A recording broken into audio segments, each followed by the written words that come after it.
Meanwhile,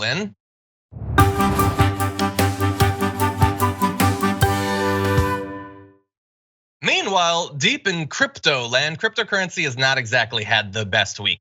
Bitcoin, the largest digital asset, lost more than 12% Friday and dropped below $36,000 to its lowest level since July.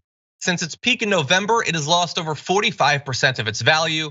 Other digital currencies have suffered just as much, if not more, with Ether and meme coins mired in similar drawdowns. Now that's all sort of percentage stuff. But in absolute terms, Bitcoin's decline since that November high has wiped out more than $600 billion in market value, and over $1 trillion has been lost from the aggregate crypto market. While there has been much larger percentage drawdowns for both Bitcoin and the aggregate market in the past, this marks the second largest ever decline in dollar terms for both. For context, of course, it's not like cryptocurrency is the only sort of investment area that's doing poorly. The Dow hardly had a good day, and investments overall in the US stock market have been doing poorly so far this year. But that's a pretty big decline in a week or even just in a couple month period, Francesca.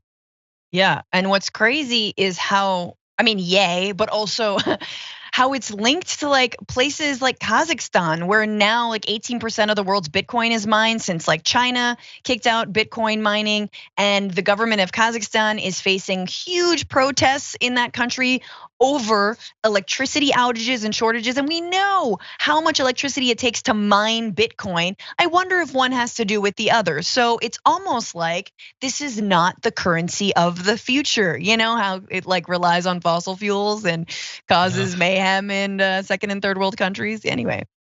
Yeah, 100%. And look, I understand as soon as we start talking about crypto, people who are familiar with the show and me and stuff are like, oh, John, he's not gonna be like down for crypto, which is, it's true. I'm worried about people losing everything because they're desperate, jealous. And I am just jealous. Yeah, no, I am probably biased. I grew up incredibly poor. I am very suspicious of anything like this that I feel fundamentally is being marketed to regular people as maybe the last remaining way they can ever strike it big, because so many of the traditional ways of growing wealth have been choked to death over the last few decades, but in the end appear to only benefit the already wealthy. That is my fear. And I am not saying that there's not money to be made here.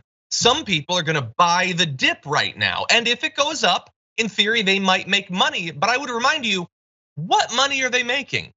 They're making the money of the people who sell as it go down. The people who have lost the money transfer their money to a few people who can afford to weather these unstable times. And if you're one of these desperate individuals, you probably are not set up financially to weather for 6 months or a year or potentially longer these sorts of dips.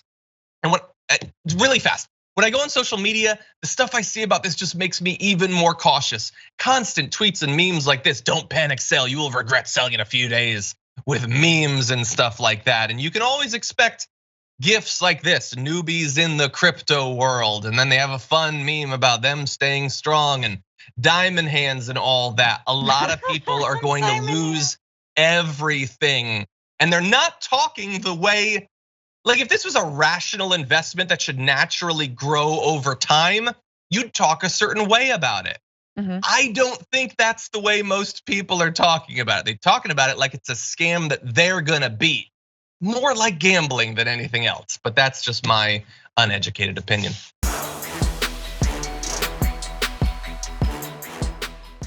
Check out the Damage Report podcast each day, wherever you get your podcasts, whether Pocket Casts or Stitcher or iTunes. You can join me as I give you the news and stories you want, with a range of co-hosts and interview guests jumping in on the fun each day. Again, that's the Damage Report, wherever you get your podcasts. And if you get them at iTunes, don't forget to rate and review. Sometimes I'll read them live on the show.